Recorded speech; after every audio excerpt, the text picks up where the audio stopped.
మహిళా reservation bill అడ్డుకునేందుకే BJP ప్రభుత్వం కుంటి సాకులు చెప్పి తప్పించుకుంటుందని నెల్లూరు జిల్లా మహిళా Congress president town president doctor Yashodhara విమర్శించారు. జాతీయ మహిళా కాంగ్రెస్ అధ్యక్షురాలు ఆల్కలాంబ ఆధ్వర్యంలో ఢిల్లీ జంతర్ మంతర్ వద్ద జరిగిన నిరసన కార్యక్రమంలో పాల్గొన్నారు. మహిళా రిజర్వేషన్ బిల్లు తక్షణమే అమలు పరచాలని వారు డిమాండ్ చేశారు. ఈ సందర్భంగా డాక్టర్ యశోధర మాట్లాడుతూ 2023లోనే మహిళా రిజర్వేషన్ బిల్లు పార్లమెంటు ఆమోదం పొందినప్పటికీ 2026లో డీలిమిటేషన్ బిల్లు పేరుతో మహిళా బిల్లును సైతం అడ్డుకునేందుకు సాకుగా చూపిందన్నారు. తక్షణమే మహిళా రిజర్వేషన్ బిల్లు అమలు చేయాలని డిమాండ్ చేశారు. నేషనల్ మహిళా కాంగ్రెస్ సమక్షంలో ఢిల్లీలో జంతర్ మంతర్ లో వాళ్ళు ప్రొటెస్ట్ చేస్తున్నారు. ఏంటంటే మహిళా రిజర్వేషన్ బిల్లు 106 అమెండ్మెంట్ అనేది 2023లోనే బిల్లు పాస్ అయిపోయింది.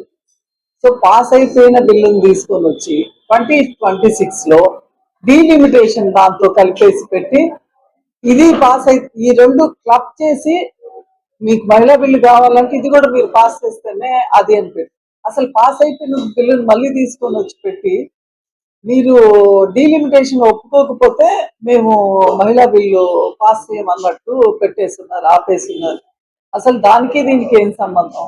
డీలిమిటేషన్ చెయ్యాలి అంటే ఎప్పుడు కూడా పద్ధతి ఏంటంటే సెన్సస్ అన్ని తీసిన తర్వాత అప్పుడు జనాభా లెక్క ప్రకారం అప్పుడు వెంటనే డీలిమిటేషన్ చేయడం అనేది పద్ధతి. అసలు దానికి పద్ధతి పాడు లేకుండా నేను ఇప్పుడు వెంటనే మాకు ఎస్పెషల్లీ ఈ డీలిమిటేషన్ తో నంబర్ ఆఫ్ సీట్స్ పెంచి సో మనకి ఇప్పుడు ఉండే 500 చిల్లర సీట్ల నుంచి వాళ్ళు 800 దాకా ఇంచుమించి 800 సీట్ల దాకా ఏం చేస్తున్నారు. సో ఇంచుమించుగా మోర్ డబుల్ దా కాకపోతే 75% ఇంక్రీజ్ ఉంది.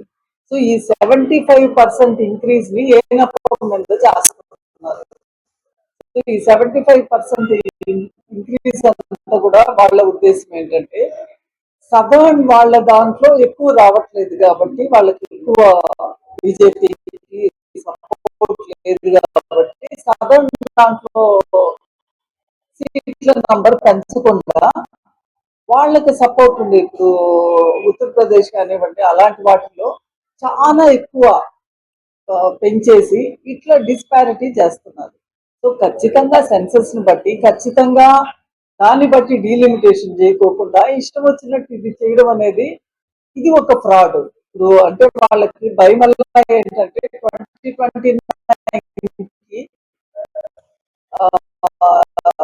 ఈవీఎంస్ ఫ్రాడ్ అనేది బయటపడుతుంది. సో ఇప్పుడు దానికి ఎలక్ట్రిక్ ఇస్తున్నారు.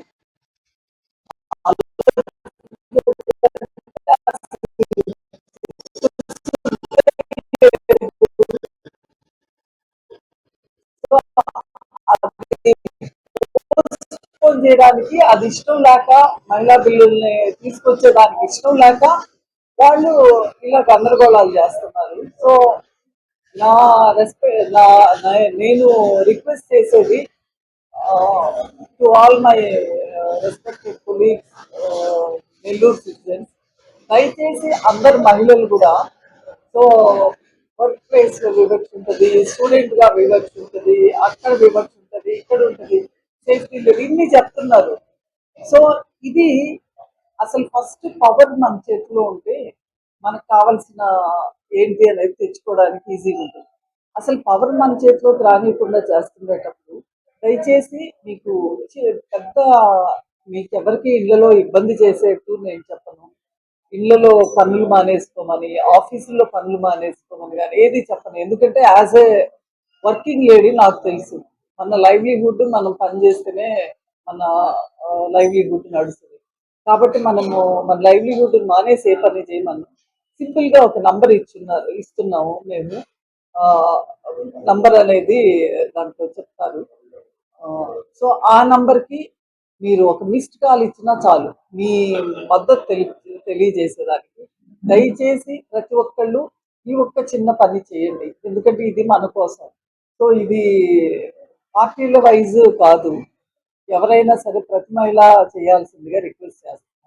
సో అనదర్ థింగ్ ఏంటంటే నిన్న జంతర్ మంతర్ దగ్గర పాపం 28th వాళ్ళు పార్లమెంట్ మార్చ్ పెట్టుకుంటే పాపం అసలు భయంకరంగా ఎట్లా అంటే జలియన్ వాలా బాగ్ ఆ, ఆ, నేను జలియన్ వాలా బాగ్ ని విజిట్ చేసి వచ్చాను. నేను అక్కడ ఫొటోస్ అంటే అది అయిన తర్వాత ఎలా పరుగులు పెట్టారు వాళ్ళు, చెప్పులన్నీ చిందరవందరగా వాళ్ళకి ఉన్నవి, ఎక్కడ వస్తువులు అక్కడ చిందరవందరగా ఎట్లున్నాయో ఆ పిక్చర్స్ చూస్తే ఎలా కనిపించిందో నాకు జంతర్ మంతర్ ప్రొటెస్ట్ దగ్గర సీన్ కూడా అలాగే అనిపించింది. సో వాళ్ళు విపరీతంగా లాఠీ చార్జ్ చేసి పిల్లలు పాపం చిన్న పిల్లలు అందరు 25 లోపల పిల్లలు. సో ఆ పిల్లల్ని అంత హింసించాల్సిన పని ఉంది. వాళ్ళు ఏం తప్పు పని చేశారని కూర్చుని సైలెంట్ గా ప్రొటెస్ట్ చేస్తున్నారు. ఆ పిల్లల్ని ఆ లెక్కన కొట్టి వాళ్ళని జైళ్ళలో పెట్టి, సో వాళ్ళు జైలు చేస్తామన్నట్టు వాళ్ళు ఉన్నారు. సో అంతలా హింసించి అన్ని చేయాల్సిన పనిలే. మనకు ఇచ్చిన మన ప్రజాస్వామ్య హక్కే ప్రొటెస్ట్ తెలపడం అనేది, ఎవరెవరి ప్రజాస్వామ్యంగా గవర్నమెంట్ మీద ప్రొటెస్ట్ చేయడం అనేది మన హక్కు అది. సో అది ఎవరి పాటికి వాళ్ళు వినియోగించుకోవడమే.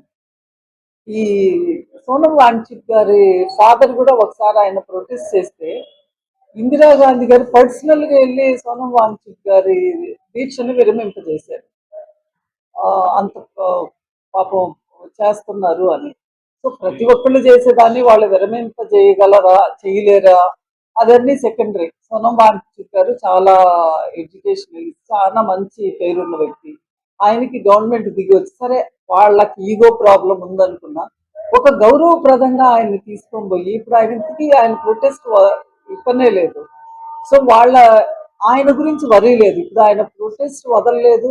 ఆయన ఇప్పటికీ ఆయనకి లైఫ్ థ్రెటనింగ్ ఇది ఉంది. ఆయన అక్కడ కూడా హాస్పిటల్లో ఫుడ్ అది ముట్టుకోకుండా ఉన్నారు అనమాట. సో అంటే అక్కడ పెట్టి మిగతా వాళ్ళని ఆయన్ని సపరేట్ చేయడం కోసం పెట్టున్నారు.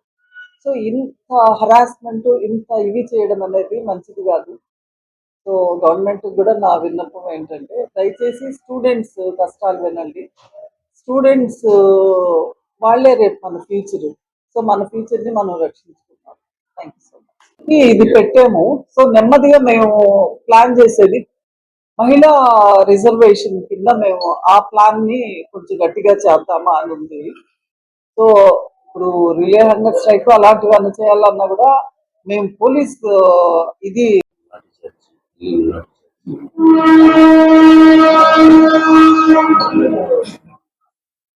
ఈరోజు